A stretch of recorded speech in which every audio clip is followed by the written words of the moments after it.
जिज्ञासु मित्रों, बहुत बहुत स्वागत है, अभिनंदन है आप सभी का दिव्य सृजन में। प्रत्येक दिवस की भांति आज फिर हम यहाँ पर यह लाइव चर्चा का कार्यक्रम शुरू कर रहे हैं और आज के इस लाइव चर्चा का जो विषय है प्रैक्टिकल फिलॉसफी। पाश्चात्य दर्शन से भारतीय दर्शन अधिक व्यवहारिक है। जो इंडियन फिलॉसफी है वो ज़्यादा प्रैक्टिकल है। ठीक है, तो कैसे ज़्यादा व्यवहारिक है, कैसे प्रैक्टिकल है, और पाश्चात्य दर्शन व्यवहारिक क्यों नहीं है, या भारतीय दर्शन में भी कुछ दर्शन व्यवहारिक हैं अच्छी तरह से और कुछ दर्शन व्यवहारिक नहीं भी हैं। कुछ विचारधाराएं व्यवहारिक नहीं भी हैं और कुछ विचारधाराएं बहुत ही व्यवहारिक हैं। तो आज हम इस विषय पर हम चर्चा करेंगे। और एक और बात मैं आपको बता दूं कि अगर आप बहुत अच्छे से भारतीय दर्शन और पाश्चात्य दर्शन के बारे में जानना चाहते हैं तो दर्शन का जो ये कोर्स चलता है जिसमें कि पाश्चात्य दर्शन और भारतीय दर्शन के बारे में बताया गया है कि कौन कौन से भारतीय दर्शन हैं, बौद्ध, जैन, चारवाक और न्याय, वैशेषिक, सांख्य, योग, मीमांसा, वेदांत, इन सब की चर्चा, और साथ ही पाश्चात्य दर्शन के जो बड़े बड़े दार्शनिक हैं, पाइथागोरस,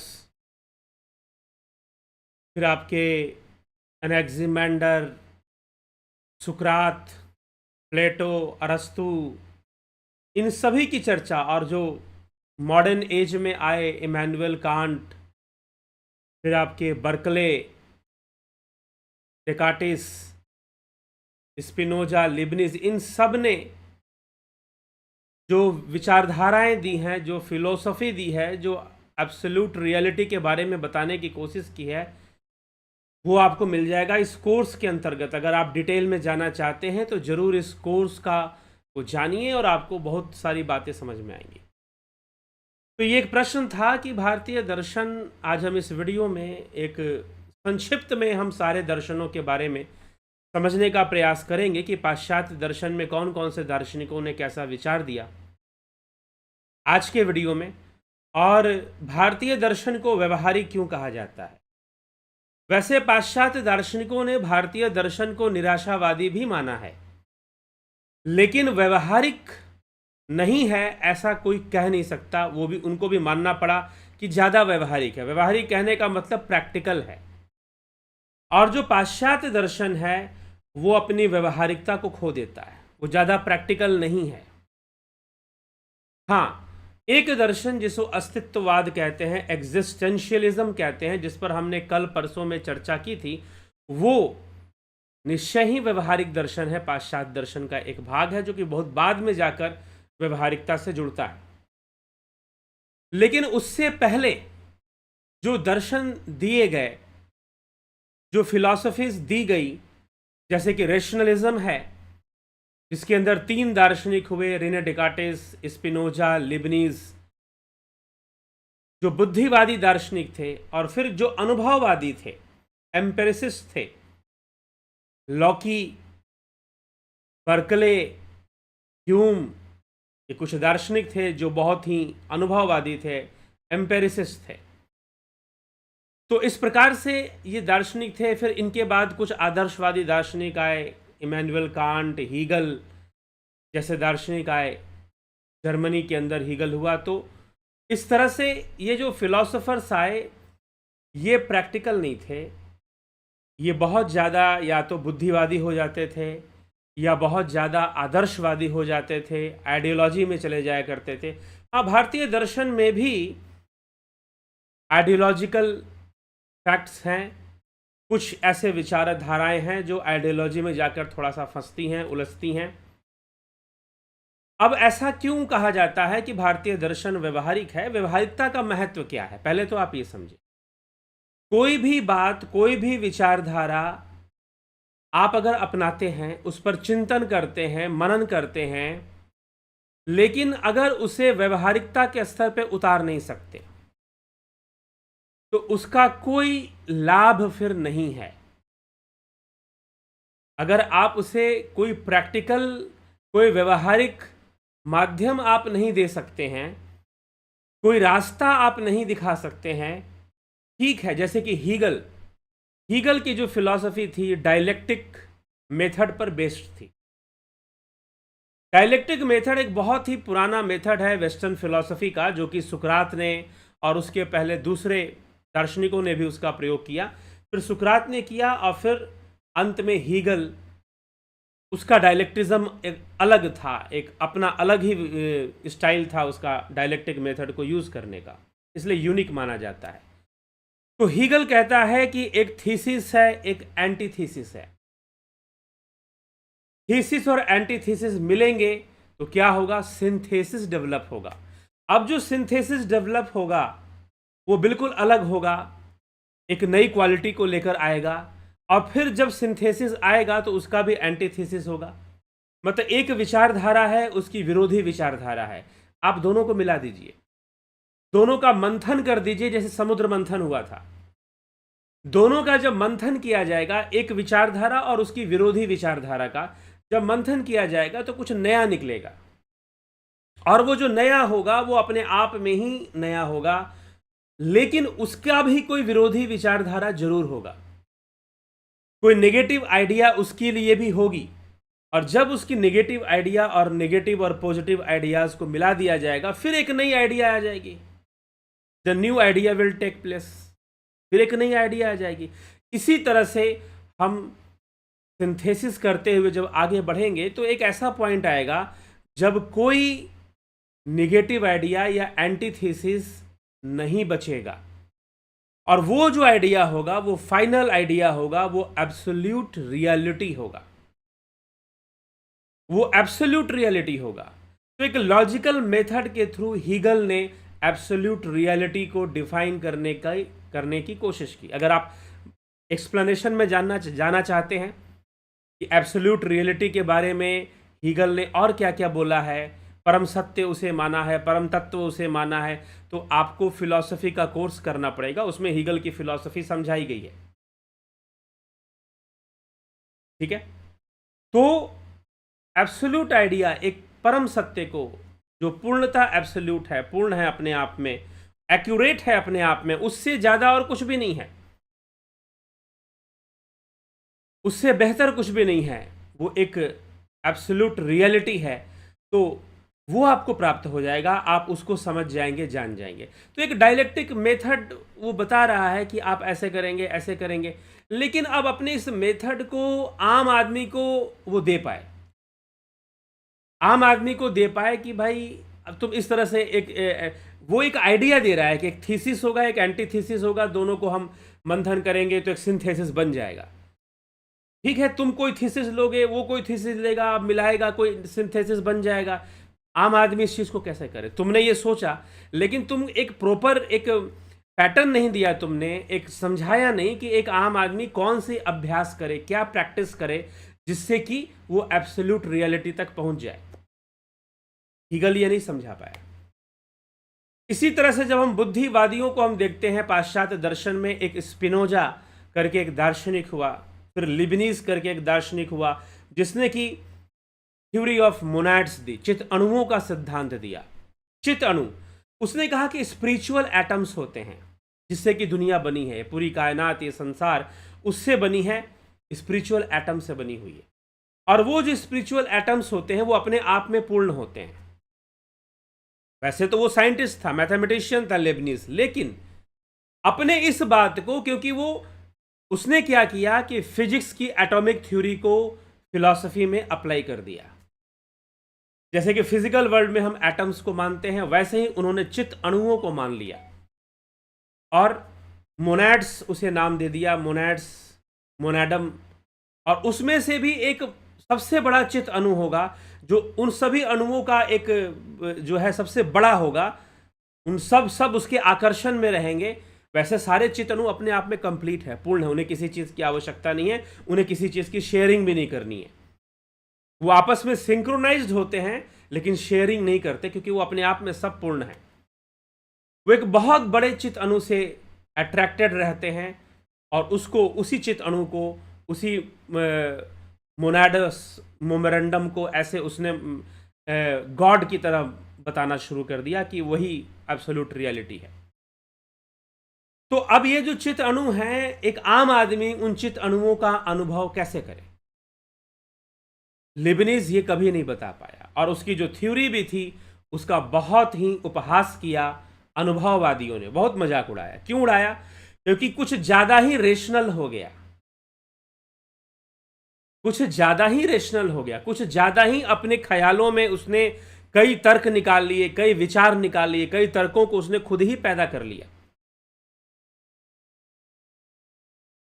लॉजिकल थिंकिंग के कारण जोड़ता गया। तो वो कहते हैं ना कि एक बार क्या हुआ कि एक शेख चिल्ली जो था, उसका पुत्र जो है वो लॉजिक्स में पीएचडी कर लेता है, तर्कशास्त्र में। अब वो अपने घर आता है पढ़ाई लिखाई कर कर। तो जब वो घर आया तो थका हुआ था, यात्रा करके आया था। अपने माता को उसने प्रणाम किया, पिता उस समय घर में थे नहीं। माँ ने कहा कि बेटा तू पढ़ के आ गया, पीएचडी कर लिया, डॉक्टर बन गया तू, डॉक्टरेट की डिग्री उसको मिल गई, नाम के आगे डॉक्टर लग गया उसके। और फिर उसने कहा कि ठीक है मेरा इलाज कर दे, मुझे बीमारी है। तो उसने कहा कि नहीं नहीं, मैं ये वाला डॉक्टर नहीं हूँ, मैं तर्कशास्त्र का डॉक्टर। तो उसकी माँ ने कहा कि मुझे ही बताओ तर्कशास्त्र क्या होता है। अब माँ बेचारी पढ़ी लिखी ज़्यादा थी नहीं। बेटे ने क्या किया कि ठीक है माँ भूख लगी है, कुछ खाने के लिए दे दे पहले, फिर मैं बताता हूँ तर्कशास्त्र क्या है। अब माँ ने क्या किया कि 2 सेव पहले उसे प्लेट में दिए, कहा कि तब तक सेव खा, मैं खाना बना रही हूँ, तब तक बन जाएगा, दाल रोटी चावल सब्जी सब खा लेना। अब उसने जैसे ही 2 सेव देखे तो उसने कहा कि ठीक है अब मैं तर्क माता को समझाता हूँ तर्कशास्त्र क्या है।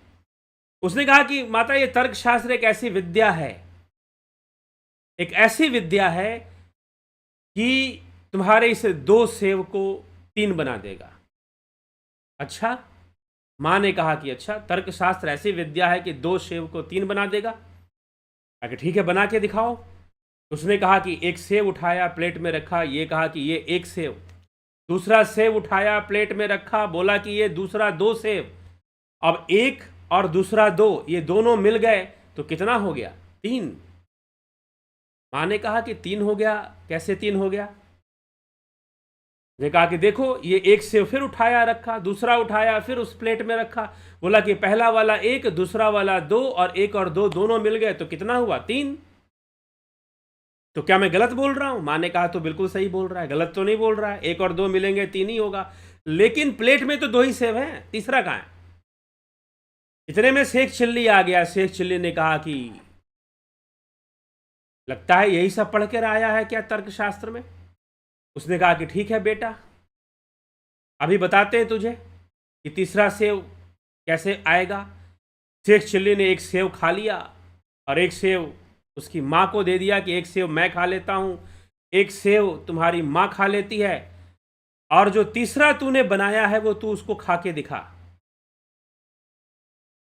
तीसरा जो तूने बनाया है उसको तू खा के दिखा। तीसरा सेव खा के दिखा सकता है तो खा के दिखा। अब जो तीसरा सेव बना ही नहीं तो खाएगा कहां से? वो तो तर्कों में था, वो तो लॉजिक्स में था, प्रैक्टिकल था ही नहीं। तो पाश्चात्य दर्शन कई बार ऐसे लॉजिक्स में उलझ जाता है। तो लिबनीज के मोनाड्स का बहुत उपहास किया गया। कहा कि ठीक है भाई, अगर आप ऐसा कहते हो तो लैब में आओ और चित अणुओं को प्रमाणित करो, नहीं तो कोई मार्ग बताओ ना, कोई रास्ता बताओ कि ये चित अणु अनुभव में लाए जा सकते हैं। अनुभववादियों ने बहुत उपहास किया लिबनीज का और बुद्धिवादी दार्शनिकों का।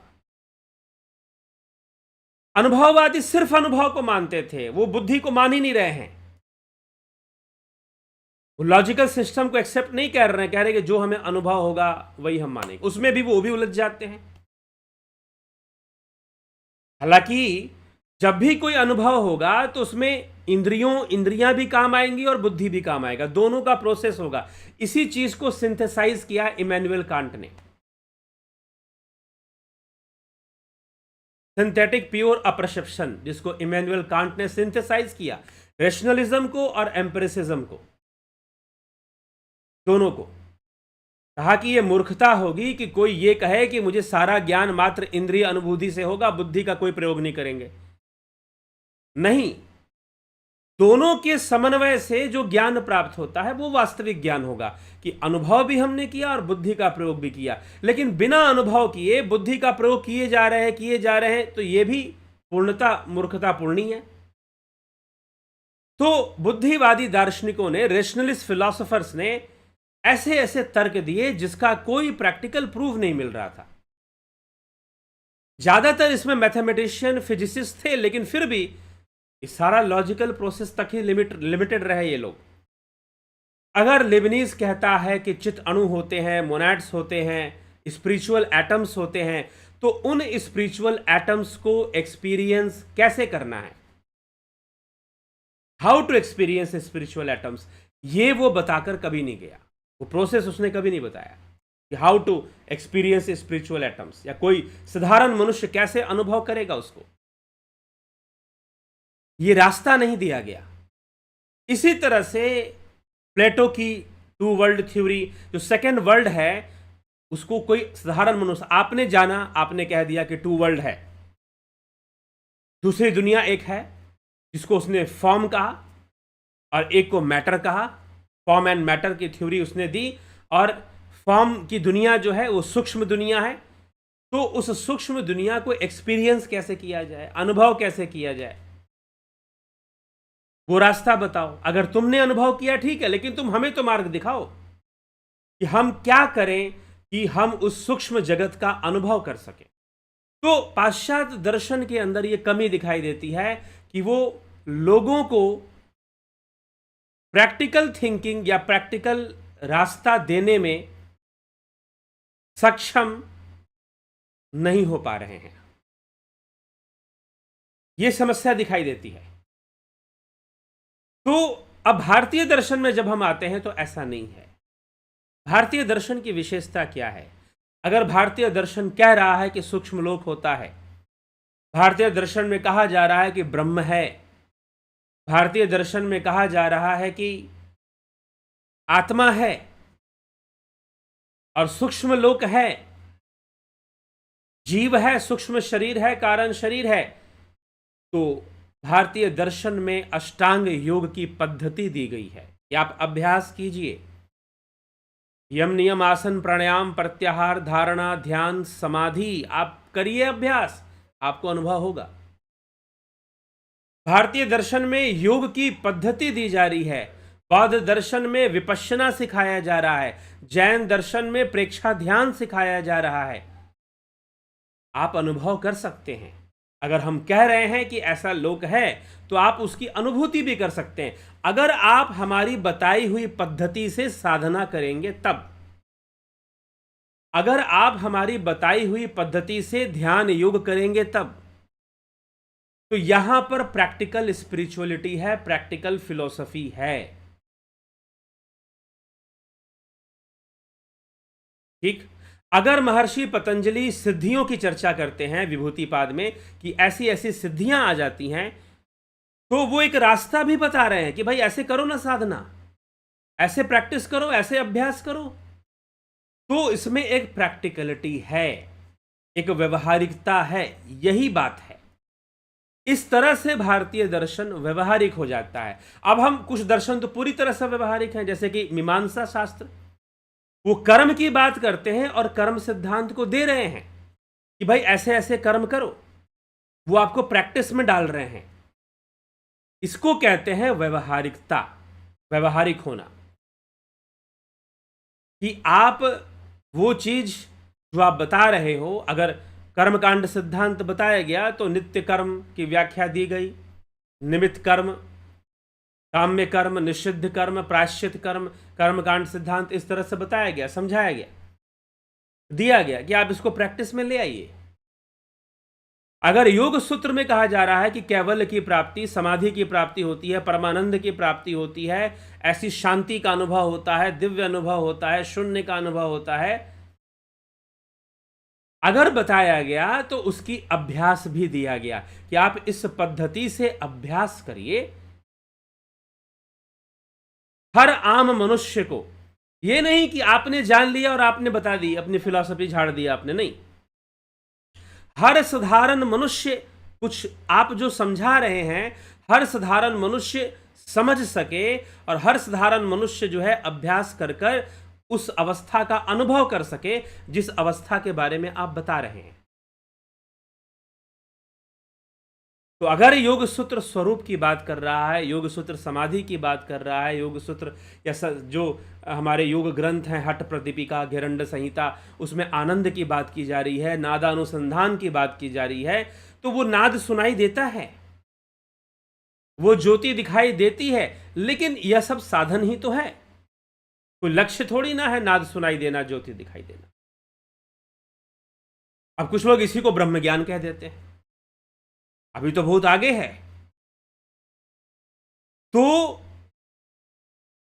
प्रैक्टिकल, व्यवहारिक, तो भारतीय दर्शन प्रैक्टिकल है। सांख्य है तो सांख्य योग उसका प्रैक्टिकल व्यवहारिक अंग हो जाता है।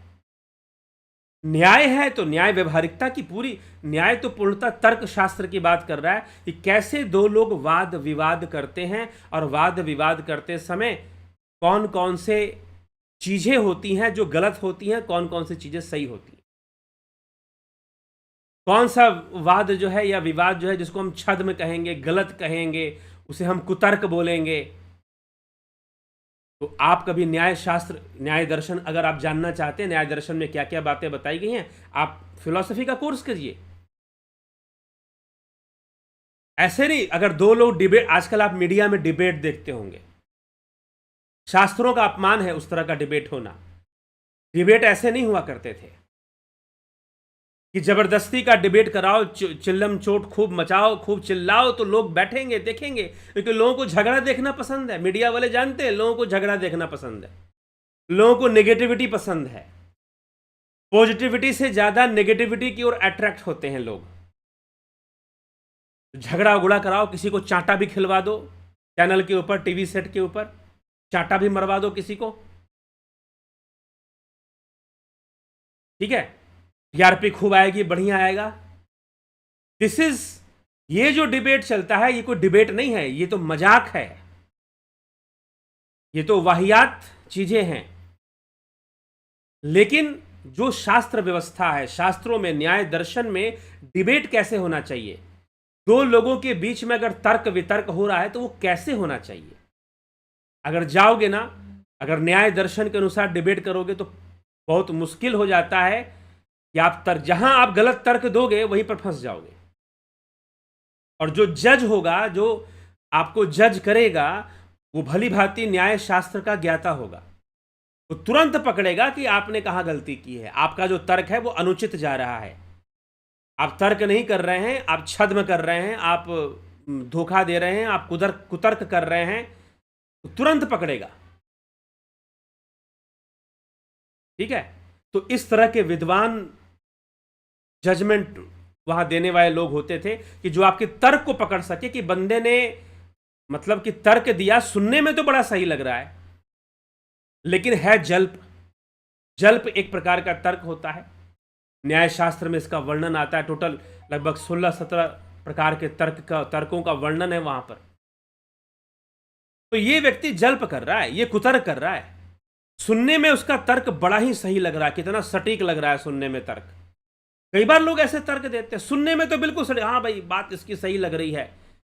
फेसबुक आदि पर भी, सोशल मीडिया पर भी कई तर्क ऐसे चलते रहते, घूमते रहते, सुनने में तो बड़ा अच्छा लग रहा है, सुनने में तो उसकी बात एकदम एक्यूरेट लग रही है, लेकिन होती है एकदम वाहियात, बकवास, और वो कुतर्क लेवल पर होती है, वो कुतर्क के स्तर पे होती है, सुनने में भले ही बेहतर लगे। तो न्याय दर्शन एक व्यवहारिक तर्क की बात करता है। न्याय दर्शन ये नहीं कि जैसे कि अभी हमने सुना कि शेख चिल्ली के बेटे ने तर्क दे दिया, सुनने में कितना अच्छा लग रहा है ना, कि एक सेव और दूसरा ये दो, एक दो दोनों मिल गए हो गए 3। बात तो बिल्कुल सही है, गलत तो बोल ही नहीं रहा है वो। लेकिन मां बोल रही है कि भाई तीसरा सेव तो दिखाओ। तीसरा सेव कहां हुआ? तुमने कहा कि 2 को 3 बना दूंगा, तो तर्कों से उसने बना दिया, लेकिन प्रैक्टिकल तो है नहीं, तो पेट कैसे भरेगा उससे? खाएगा कैसे उसको? तो लोग कई बार इस प्रकार के तर्क देते रहते हैं।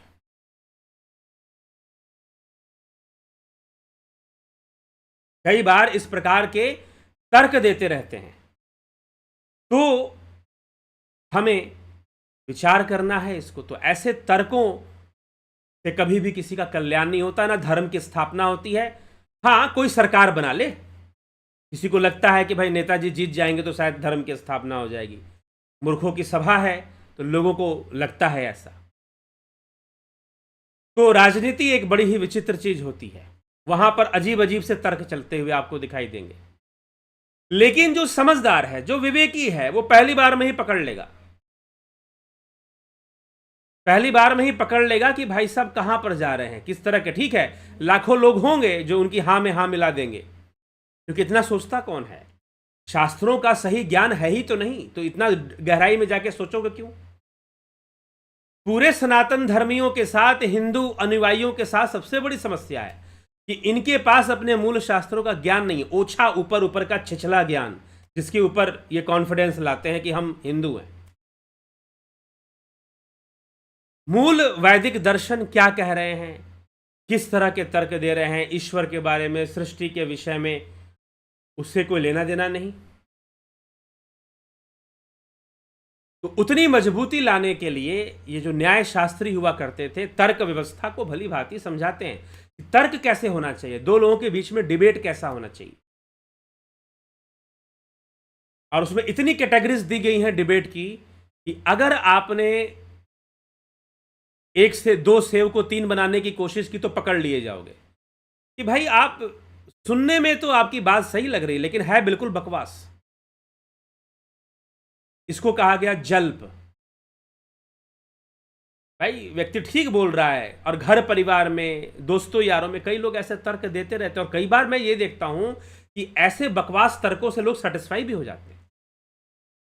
और कई बार ये जो हमारे नेता लोग हैं, राजनीति करने वाले, ये लोग सेटिस्फाई कर देते हैं। आपको तर्क दे देंगे, आप सेटिस्फाई हो जाओगे, आपको लगेगा कि हाँ भाई ये तो बहुत सही बात कह रहे हैं, गलत बात थोड़ी ना कह रहे हैं। पूरा आप उस लेवल तक आप समझोगे नहीं, इसलिए इंटेंशनल होकर आप चलना शुरू कर देते हैं और उलझते हैं। तो इसीलिए शिक्षित होना, और वो भी सनातन धर्म में शिक्षित होना अनिवार्य है, जरूरी है। अगर हमें सनातन धर्म को वाकई में विकास करना है, नहीं बस ऐसे ही करना है, ऐसे ही करना है, तो ऐसे तो बहुत कुछ हो जा रहा है, बहुत सारी चीज़ें वायरल हुए जा रही हैं, वो एक अलग बात है। तो इसलिए वो शिक्षा जरूरी है जो शास्त्र हमें दे रहे हैं, समझा रहे हैं। और उसमें भारतीय दर्शन की विशेषता है, वैदिक दर्शन की विशेषता है कि यह प्रैक्टिकल बातें करता है। हाँ, कुछ दर्शन ऐसे हैं जो प्रैक्टिकलिटी को छोड़कर फिर से आइडियोलॉजी में घुस जाते हैं। जहां आइडियोलॉजी थोप दी जाएगी, वहां पर प्रैक्टिकलिटी अपने आप डिस्ट्रॉय होने लग जाती है। क्योंकि आइडियोलॉजी क्या करती है, आपके अंदर एक ईगो पैदा करती है, आपके अंदर एक अहंकार पैदा कर देती है। और अहंकार एक ऐसा विषय है कि जिसको खत्म कर पाना बहुत लोगों के लिए, हाँ कुछ लोग हैं जो शायद काम वासना पर विजय प्राप्त कर लें, हो सकता है कि आप इसको नियंत्रित कर लें, जबरदस्ती ही कर लें, लेकिन अपने अहंकार से निपट पाना ये सबसे आखिरी पॉइंट होता है, बहुत कम लोग कर पाते हैं। तो ये समस्या आ जाती है। और जब वो आदर्श को, ईगो को, किसी भी आइडियोलॉजी को अपने ईगो से जोड़ लेता है, तो अब उसके लिए वो भाई अपने ईगो, अहंकार संतुष्टि के लिए सब कुछ करने लग जाता है, सब कुछ करने लग जाता है। कुछ गलत भी हो तो वो भी देखने। अब द्रौपदी का चीरहरण इसी कारण तो हुआ। क्यों हुआ? सबने अपनी प्रतिज्ञाओं के साथ अपना अहंकार जोड़ रखा था, आइडियोलॉजी के साथ अपना अहंकार जोड़ रखा था। इसीलिए जहां आदर्शवाद हावी हो जाएगा वहां व्यवहारिकता खत्म होने लग जाती है। वहां आप प्रैक्टिकल चीजों को इंपॉर्टेंस देना धीरे धीरे बंद करने लग जाते हैं। और प्रैक्टिकल चीजों को इंपॉर्टेंस देने के लिए प्रैक्टिकल चीजों का ज्ञान भी होना जरूरी होता है कि इन इन विषयों का हमें सही से ज्ञान तो हो।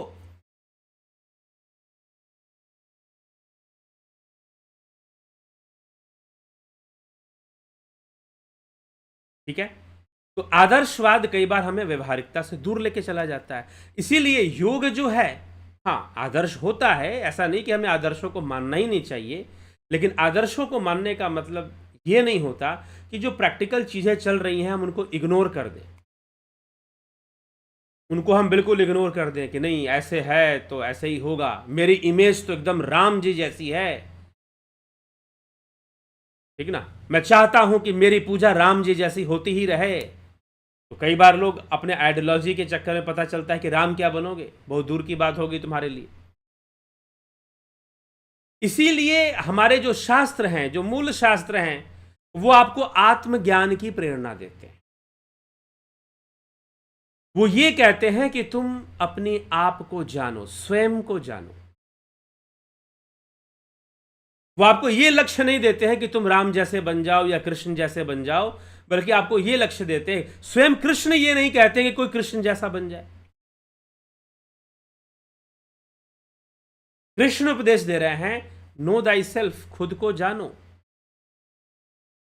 आत्मा को जानो। और कृष्ण क्या है, तो कृष्ण कह रहे हैं अहम आत्मा गुडाकेश सर्वभूताश स्थित, सभी भूतों में स्थित आत्मा भी तो मैं ही हूं।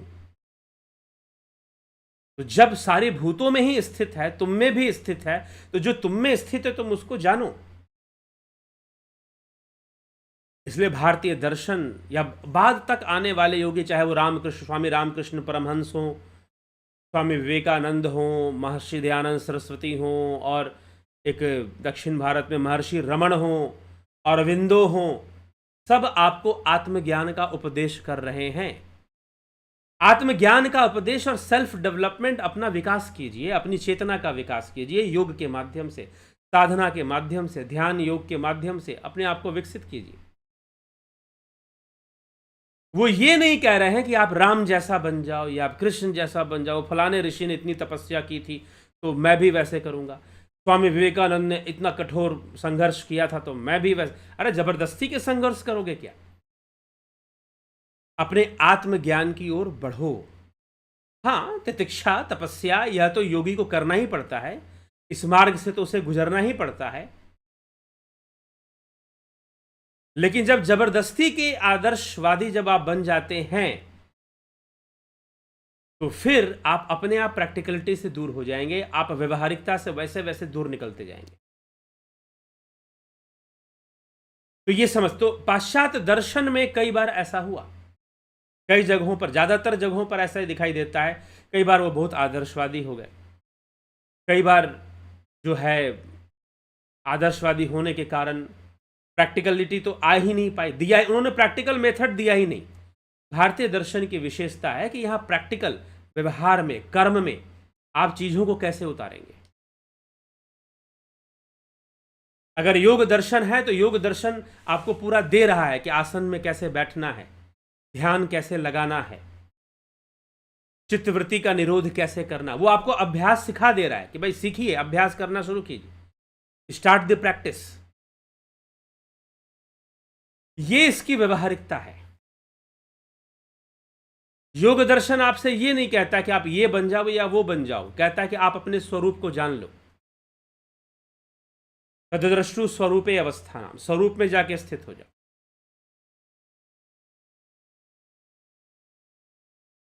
लेकिन बहुत सारा हमारा समाज और समाज में फैला हुआ गुरुडम, इन सभी बातों से एक मैं देखता हूं कि इन सभी सिद्धांतों के ज्ञान से ये जो गुरुडम का जो माहौल है वो आपको अलग कर देता है। वो तो कहता है कि बस गुरु के पीछे, अभी कोई पीछे पूछ रहा था पूर्ण गुरु, अरे भाई गुरु की पहचान ज्ञान से होगी ना, ज्ञान से गुरु की पहचान होगी। पक्षी की पहचान उड़ने से होगी, उड़ेगा तो पता चलेगा पक्षी है। क्या वो चिल्ला चिल्ला के बोलेगा क्या कि पूर्ण गुरु कौन है, मैं पूर्ण गुरु हूं? और ऐसा प्रश्न किसी ने किया था, तो अब दिमाग में वही जो भर प्रश्न भी तो वही करेगा ना आदमी जो दिमाग में भरा हुआ है। तो उनको चाहिए कि जैसे कोई मिल जाए कि भाई ये पूर्ण गुरु है,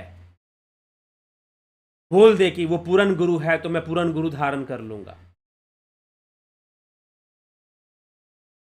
इसीलिए कहा जाता है कि वेश देख मत भूलिए, पूछ लीजिए ज्ञान, मोल करो तलवार की पड़ी रहन दो म्यान। अगर ज्ञान पर ध्यान दोगे कि हमें सही ज्ञान मिल रहा है कि नहीं, फिर निश्चय कर लो कि भाई हाँ पूर्ण गुरु है कि नहीं। ये तो आपका व्यक्तिगत विषय है, गुरु है कि पूर्ण गुरु है कि सतगुरु है, कैटेगरी आपने बांट के रखा हुआ है। गुरु का मतलब है ज्ञान। सम्मान से लोग पूर्ण गुरु भी कह देते हैं, सम्मान से लोग सदगुरु भी कह देते हैं, ये एक अलग विषय है। इसी तरह भगवान दत्तात्रेय ने 24 गुरुओं की चर्चा कर दी कि भाई 24 गुरु, उनमें एक गणिका, उनमें एक नदी, एक अजगर। ज्ञान मिल रहा है, उससे भी कुछ सीखने को मिल रहा है। गुरु बनाना है, बनाओ ना गुरु। लेकिन पता नहीं कहां कहां से कोई पूर्ण गुरु के चक्कर में पड़ा है, कोई सदगुरु के। अरे ज्ञान के चक्कर में पड़ो, ज्ञान के चक्कर में पड़ोगे तो गुरु अपने आप मिलेगा। क्यों नहीं मिलेगा? गुरु अपने आप मिलेगा अगर ज्ञान के चक्कर में पड़ोगे तो। लेकिन ज्ञान के चक्कर में ना पड़कर आप पूर्ण गुरु ढूंढने पे लगे हो। ज्ञान की खोज करो, और जब ज्ञान की इच्छा होगी तो गुरु भी आएगा। क्यों नहीं आएगा? तो ये हमें समझना होगा। आजकल ज्ञान की भी बड़ी विचित्र सी परिभाषा है। किसी ने मंत्र दे दिया तो बोलेंगे हमको ज्ञान मिल गया। अरे क्या ज्ञान मिल गया? किसी ने कुछ पकड़ा दिया, हमको गुरुजी ने ये 5 नाम दिया है, यही ज्ञान है। अरे ज्ञान मतलब आपको अनुभव होना चाहिए।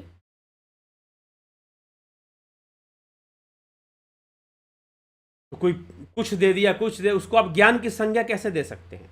तो यह भी इतनी ज्यादा।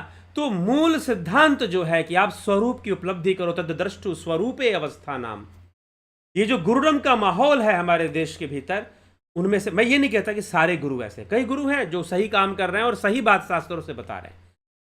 स्वयं आदि गुरु शंकराचार्य के विवेक चूड़ामणि पर हम पढ़ें तो गुरु और शिष्य के बारे में जो बताया गया, इतना क्लियर, इतना स्पष्ट कि पूछिए मत। किसी ने प्रश्न किया है तो मैं उस विषय को एक दिन जरूर डिस्कस करूंगा। लेकिन हमें जबरदस्ती के बड़े बड़े आदर्श, बड़े बड़े आइडियोलॉजीज की बातें कर कर सिर्फ मानसिक रूप से शिष्यों को गुलाम बनाए रखने का प्रयास होता है। मैंने कई गुरुओं के आश्रम में ऐसा माहौल देखा, इसलिए बता रहा हूं, इसलिए ऐसा कह रहा हूं। तो इसलिए जहां पर आदर्शवाद की अत्यधिकता हो जाएगी, वहां पर व्यवहारिकता खत्म हो जाएगी। आप ज्यादा व्यवहारिक रह ही नहीं पाएंगे। ठीक है, आप प्रैक्टिकलिटी से आप चले, आप कितने भी इंटेलिजेंट हो, आप अपने सारी इंटेलिजेंसी किस में लगा देंगे? उसी चीज को प्रूफ करने में लगा देंगे जो नहीं है, जो प्रैक्टिकल नहीं है, उसी चीज को प्रूफ करने में लगा देंगे। गुरुडम में ही चलता है। जितने भी चेले होते हैं, अब कई जगह मैंने देखा आश्रम है, अब कोई इंजीनियरिंग किया है लड़के ने, उसको दिमाग में आ गया कि छोड़ो ये संसार उनसार, आश्रम में चले जाते, चला गया वो। अब वो आश्रम वाली बात जो गुरुजी ने कही है उसको उसे प्रूफ करना है अपने लॉजिक से, सारा बुद्धि अब वहीं लगाना है। क्या उसने कोशिश की होती कि मैं मूल शास्त्रों का अध्ययन करूं, समझूं, उसे जानने की कोशिश करूं। अब इतना मेहनत क्यों करना है? गुरुजी सब बता ही रहे हैं, पूर्ण गुरुजी जो उन्होंने बता दिया वो फाइनल है, हो गया, बात खत्म। छोटा मोटा चमत्कार घटित हो गया तो अरे भाई ये तो लगता है कि सिद्ध पुरुष है, पहुंचे हुए हैं, इन्होंने तो चमत्कार करके दिखा दिया। तो वहीं पर आप उलझ गए। दुनिया को भले सुनाओगे कि चमत्कार को नमस्कार नहीं करना चाहिए, लेकिन खुद उसी चक्कर में फंसे हुए हो। ठीक है, तो लोगों को उलझा के रखना, फंसा के रखना मानसिक रूप से, और वो चेले भी उसी में अपनी बुद्धिजीविता का प्रयोग करते रहते हैं। वास्तव में योग का लक्ष्य क्या है? भक्ति का लक्ष्य क्या है, हम उस ओर वास्तव में बढ़ पा रहे हैं कि नहीं बढ़ पा रहे हैं, या एक इमोशनल ग्रैपिंग, एक आइडियोलॉजिकल केज के अंदर फंसे हुए हैं। कुछ लोग, एक और समस्या आती है गुरुओं के पास, कुछ लोग तो जानते हैं कि भाई यहां पर ठीक नहीं चल रहा, लेकिन इतने साल हो गए हम यहां पर जुड़े हुए हैं, हमारा मान सम्मान यहां से बंधा हुआ है, अब हम छोड़ेंगे तो कैसे। अब वही तो बात है ना, अहंकार के साथ कॉम्प्रोमाइज लोग नहीं कर पाते, ईगो के साथ कॉम्प्रोमाइज लोग नहीं कर पाते। ऐसी भी समस्याएं लोगों के साथ आ जाती है।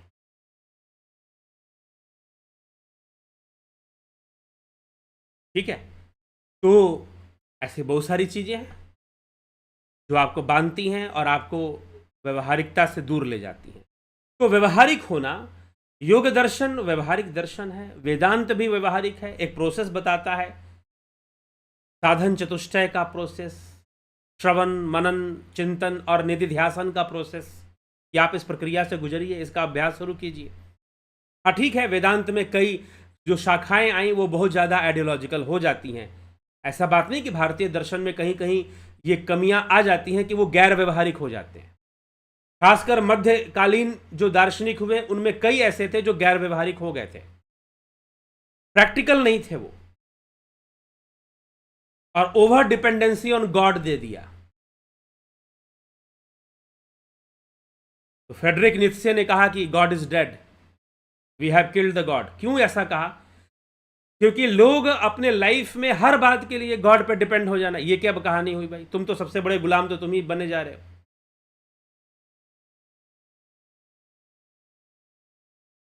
तो वो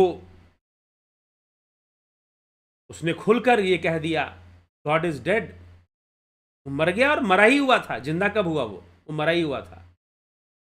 क्योंकि जिस तरह का बिलीफ सिस्टम बना दिया गया था, उस बिलीफ सिस्टम को खत्म करने के लिए कई दार्शनिकों ने काम किया और देखा कि ये नुकसान कर रहा है, इन रियलिटी ये नुकसान कर रहा है।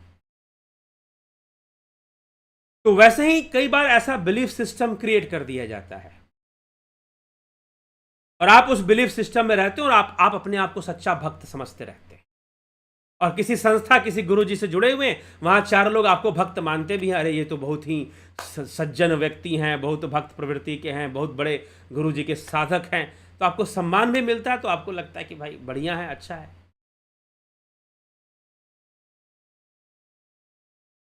तो ये कई परिस्थितियां होती हैं, तो व्यवहारिकता से हम खुद ही दूर चले जाते हैं, कई बार अपने अहंकार के कारण और अपने आदर्शों का। लेकिन जो रियलिटी है, जो व्यवहारिकता है, यहाँ पर गुरु लोग, ऐसे आश्रम है जहाँ गुरु लोग जी लोग कहते हैं कि भाई उसकी एक दृष्टि पड़ेगी और हमें मोक्ष मिल जाएगा, साधकों को विश्वास दिलाया हुआ है।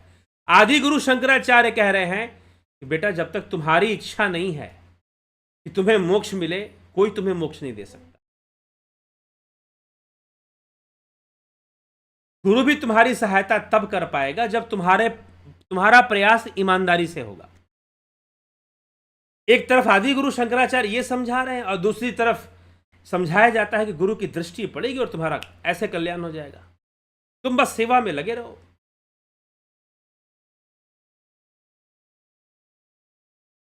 चलिए इस विषय पर कभी विस्तार से चर्चा करेंगे, गुरुडम का यह विषय है। कोई पूर्ण गुरु खोज रहा था तो मुझे याद आ गया, तो मैंने सोचा कि इस पर थोड़ा सा बोल देते हैं। कमेंट किया था किसी ने कि पूर्ण गुरु कहाँ मिलेगा, क्या आप ही पूर्ण गुरु हैं, ऐसे कोई पूछ रहा था। तो चलिए हम समझे, तो भारतीय दर्शन बहुत ही प्रैक्टिकल, बहुत व्यवहारिक बातें करते हैं। ये सांख्य भी पढ़ोगे, सृष्टिवाद है। जब चार्ल्स डार्विन नहीं हुआ था, उससे हजारों साल पहले सांख्य दर्शन आ गया और उन्होंने इवोल्यूशनरी थ्योरी दे दी। डार्विन ने तो बायोलॉजिकल इवोल्यूशन की बातें की, उन्होंने कॉस्मोलॉजिकल इवोल्यूशन की बातें कर दी। जब आइंस्टीन के आने के हजारों साल पहले रिलेटिविटी समझा दिया गया, ग्रेविटेशन समझा दिया गया न्यूटन के हजारों साल पहले वेदों में, शास्त्रों में। कॉस्मिक इवोल्यूशन के बारे में समझा दिया कपिल मुनि ने सांख्य सूत्र में।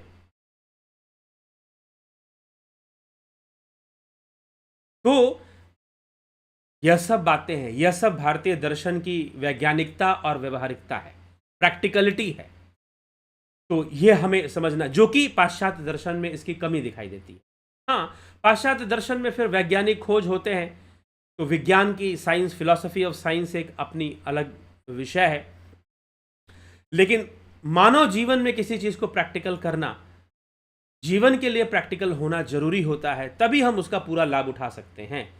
तो भारतीय दर्शन अपनी पूर्णता को प्राप्त करता है, इसे पूर्ण दर्शन माना गया है। हाँ, पाश्चात्य दर्शन में भी कुछ दर्शन ऐसे कहे गए हैं जो एक तरह से कंप्लीट है अपने आप में। तो भारतीय दर्शन को कंप्लीट माना जाता है। क्यों कंप्लीट माना जाता है? क्योंकि ये जमीन से लेकर ऊपर तक की बात कर जाते हैं,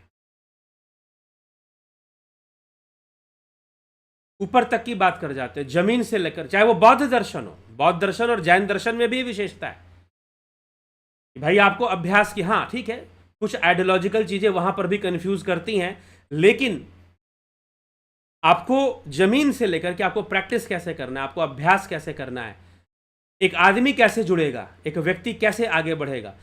इसीलिए यहां पर जो दर्शनों के नाम होते हैं ना, वो व्यक्ति के नाम पर नहीं होते। जैसे बौद्ध दर्शन, जैन दर्शन, ये किसी व्यक्ति के नाम पर नहीं है। न्याय दर्शन, ये व्यक्ति के नाम पर नहीं है। सांख्य दर्शन व्यक्ति के नाम पर नहीं है। लेकिन पश्चिम में आप जाएंगे तो सारे दर्शनों का नाम व्यक्ति के नाम पर ज्यादातर चलता है।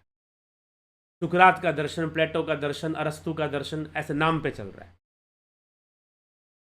ठीक, तो जो भी बातें बताएं, उसे साधारण व्यक्ति उससे कैसे जुड़ सके, आपकी विचारधारा से कैसे जुड़ सके। आपने बातें तो बहुत ऊपर की बता दी, लेकिन आप रास्ता तो बताओ कि उस ऊपर तक पहुंचा जा सके। तो भारतीय दर्शन की विशेषता है कि वो रास्ता बता देते हैं, वो मार्ग दे देते हैं। वो मार्ग दे देते हैं कि परमानंद है तो परमानंद तक पहुंचने का मार्ग क्या है, रास्ता क्या है। ये विशेषता है, इसलिए भारतीय दर्शन को व्यवहारिक कहा जाता है, प्रैक्टिकल माना गया है कि these are the practical philosophies. इस तरह से हमें इस विषय को समझना चाहिए। चलिए, इसी के साथ हम चलेंगे, आगे बढ़ेंगे और आपके कमेंट्स भी देखेंगे। अवधेश कुमार जी, नरेंद्र माकोड़े जी, नवजोत नाथ जी, नीलम जादव जी,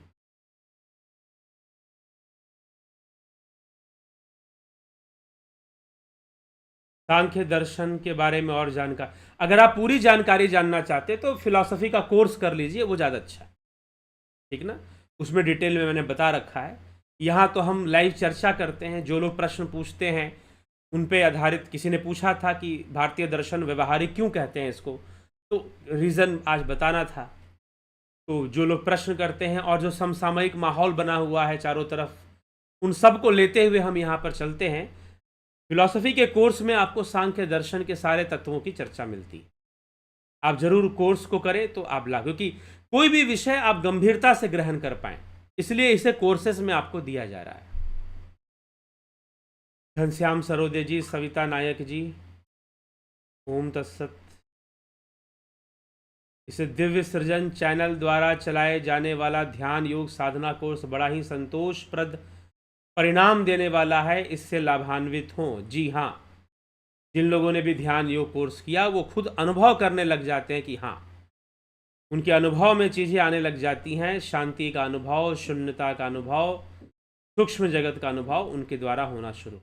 किशोर वैद्य जी, राजू पाल जी, गोविंद प्रसाद जी, संतोष गुप्ता, मनोज साइन राठौड़, विक्रम भाई जी, कमलेश खैरनर, विनोद के सूद, विष्णु चंद्र मौर्य, योगेश खैरनर जी, जे जायसवाल, अमन कक्कर, श्वेता राय सिन्हा, पलकधारी, शिखर शर्मा, शंकर प्रसाद, जगत नारायण, काशीनाथ जी, रतन सिंह जी, दयानंद जी, नरसाराम, गुमानाराम चौहान, ईशा जी, खिम सुनार, रामविलास जी, श्याम नागेश्वर, उषा श्रीवास्तव, बिमला शाह जी, सतीश मास्टर, प्रमोद कश्यप, कहाँ से आया कहाँ को जाएगा, खबर करो अपने तन की, सतगुरु मिले तो भेद बतावे, खुल जावे अंतर खिड़की की। पहले तो जो अंतर खिड़की खोल सकता है उसे ढूंढो, फिर निश्चित करो कि वो सतगुरु है।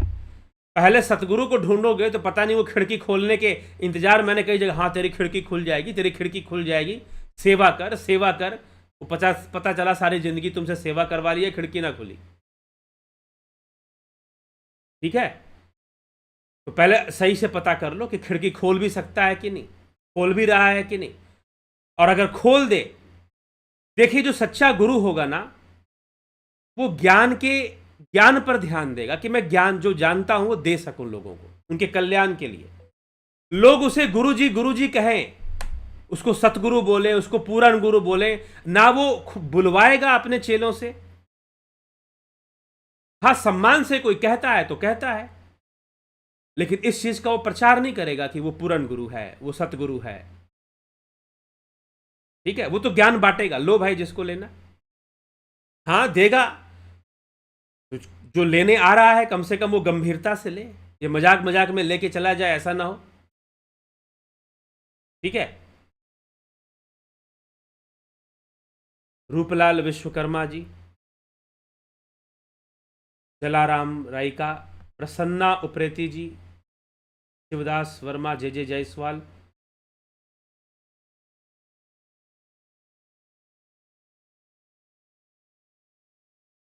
गुरुजी आपकी नज़र में आचार्य रजनीश क्या महीना रखता है? महीना क्या? मैंने आपसे व्हाट्सएप नंबर पर ध्यान योग की डिटेल्स मांगी है। ठीक है, मांगी है तो दी जाएगी अगले महीने की। हाँ दिया जाएगा। अगर मांगी है आपने तो ज़रूर अपना नाम भी लिख देंगे, जब भी मांगे तो अपना नाम ज़रूर बता दिया करें कि आपने मांगी है, तो डिटेल्स आपको मिल जाएंगी। अगर आज कल में मांगी है तभी, अगर 3 महीना पहले मांगी थी तो दे दिया गया होगा। ठीक है, चलिए, तो इसी के साथ विचारों को हम विराम की ओर ले चलेंगे और कल फिर मिलेंगे 9 PM लाइव चर्चा में। बहुत बहुत आभार आप सभी का। ओम तत्सत।